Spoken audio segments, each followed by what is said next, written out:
ভাৰতীয় সেনাবাহিনীৰ সমৰ্থনত ৰঙিয়াত কংগ্ৰেছ দলৰ সমৰ্থন ভাৰতীয় সেনাবাহিনীৰ প্ৰতি সমৰ্থন আৰু সংহতি প্ৰকাশৰ বাবে ভাৰতীয় জাতীয় কংগ্ৰেছ দলে ৰঙিয়া নগৰত এক বৃহৎ সমদল আয়োজন কৰে।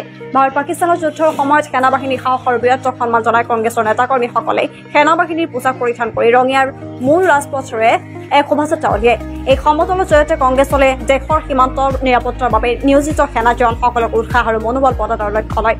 শোভাযাত্ৰাটোত কংগ্ৰেছৰ শীৰ্ষ নেতাসকলে জাতীয় পতাকা হাতত লৈ দেশপ্ৰেমৰ শ্লোগানেৰে জনতাক উদ্বুদ্ধ কৰে। বহু লোকে এই কাৰ্যসূচীত উৎসাহেৰে অংশগ্ৰহণ কৰি সেনাবাহিনীৰ প্ৰতি তেওঁলোকৰ সমৰ্থন প্ৰকাশ কৰে।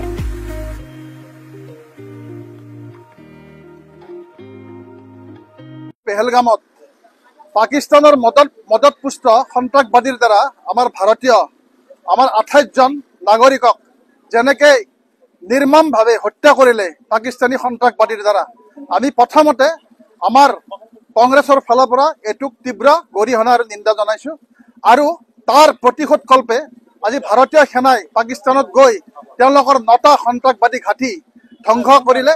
আমি ভাৰতীয় সেনাক এই পটভূমিৰ পৰা আমি তেখেতসকলক চেলুট জনাইছো আৰু তেখেতসকলৰ বীৰত্বৰ প্ৰতি সন্মান জনাই তেখেতক উৎসাহিত কৰাৰ কাৰণে আমি যুৱ কংগ্ৰেছৰ নেতৃত্বত জিলা কংগ্ৰেছ ব্লক কংগ্ৰেছৰ সকলো বিষয়ববীয়াই আজি তেওঁলোকক উৎসাহ জনোৱাৰ কাৰণে তেওঁলোকক প্ৰেৰণা জনোৱাৰ কাৰণে আজি আমি এটা মাৰ্চ ৰেলী উলিয়াইছো।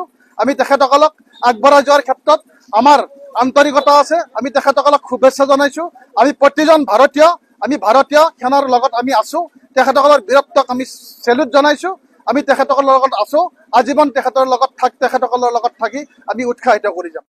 যি বৰ্বৰ হত্যাকাণ্ডৰ পিছত ভাৰতীয় সেনাবাহিনীয়ে বহিৰাজ্য পাকিস্তানক যি উচিত প্ৰত্যুত্তৰ দিলে আৰু তাৰ কাৰণে আমি ভাৰতীয় হিচাপে গৌৰৱান্বিত আৰু ভাৰতীয় সেনাক উৎসাহ দিবৰ বাবে আজি আমাৰ ভাৰতীয় জাতীয় কংগ্ৰেছ দলৰ সন্মানীয় সভাপতি মল্লিকাৰ্জুন খাৰ্গে, আমাৰ নেতা ৰাহুল গান্ধী ডাঙৰীয়া, ভূপেন বৰা ডাঙৰীয়া, অসম প্ৰদেশ কংগ্ৰেছ কমিটিৰ সভাপতিকে ধৰি অসমৰ প্ৰতিজন কংগ্ৰেছ কৰ্তাই কংগ্ৰেছ কৰ্মীয়ে এই ভাৰতীয় সেনাৰ লগত আমি আগতেও আছিলো, এতিয়াও আছো আৰু ভৱিষ্যতেও থাকিম।